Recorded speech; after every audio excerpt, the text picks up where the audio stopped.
Hello guys, and welcome to my channel. We woke up to the news that Khabib Nurmagomedov, the 29-0 UFC Hall of Famer, was escorted off an American airplane. Reports say he was probably heading to Los Angeles to support his teammate in a fight. However, there's another narrative spreading on social media that he was racially profiled. As expected, people are furious. Feel comfortable with YouTube because I know the language and I know the It's not about the language. I know how to help people, and now you guys, because this woman don't understand, don't understand what she's talking about. Okay, so what we're gonna do is we're either gonna have you switch your seat because my flight attendants are not allowing you to sit in the exit row, or you're gonna have to get off this plane and then we'll have to because they're not comfortable with sitting in the emergency exit row. My flight attendants. And unfortunately, it is fair. It's not fair. Yes, it is. You guys, when I was talking, they asked me, do I know English? Yes, I said. And they said yes. I understand that, but it's also off of their judgment. I'm not going to do this back and forth. I will call a supervisor. You can either take a different seat, or we can go ahead and escort you off the plane. Which one are we doing? Okay, I'll call a supervisor, and then we're going to have to rebook you for a different flight. Josh, do you copy?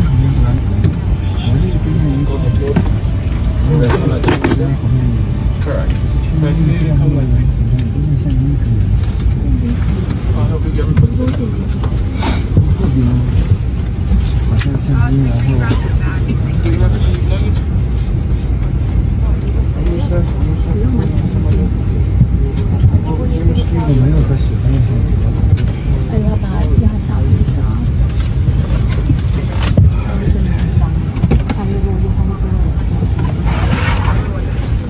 When it comes to claims of racial or religious profiling, we can't just throw these accusations around. It's important to look at the facts first. If the claims are verified, then it's a serious issue. But if we jump to conclusions, it could harm the credibility of actual incidents when they happen. That being said, let's break this situation down. Khabib was seated in the emergency exit row. As per protocol, passengers in these seats must assist in case of an emergency.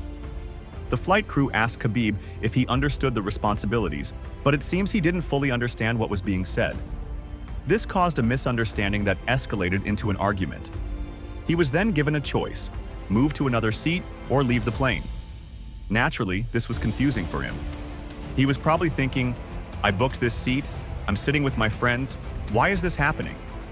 He even mentioned that earlier, the crew had asked him about his English skills.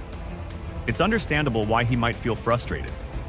Imagine being asked about your English ability and then being told you have to do extra things without much clarity. Not everyone is familiar with the rules of the emergency exit row. It's like jury duty, not something you deal with often.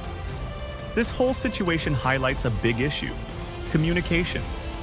When someone isn't understanding what you're saying, instead of escalating things or threatening them with a supervisor, why not bring in someone more patient to explain?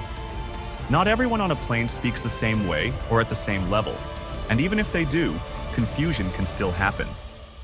In Khabib's case, the lack of communication and patience from the crew turned a small issue into what we're seeing today. Now, here's what people are praising Khabib for. He stayed calm. He didn't shout, didn't pull the "do you know who I am" card, and didn't embarrass himself, his teammates, or his community. His response was respectful and measured, and that says a lot about his character. That's one of the reasons I love Khabib. He's a high-profile figure who has stayed true to his values and faith. It's unfortunate when situations like this happen, but it's also a problem when people spread stories that incite unnecessary outrage. From what we can see, this wasn't about racial or religious profiling. It was about a lack of communication, a misunderstanding of protocol, and maybe a little impatience from the crew. That's it for today, guys. Until next time.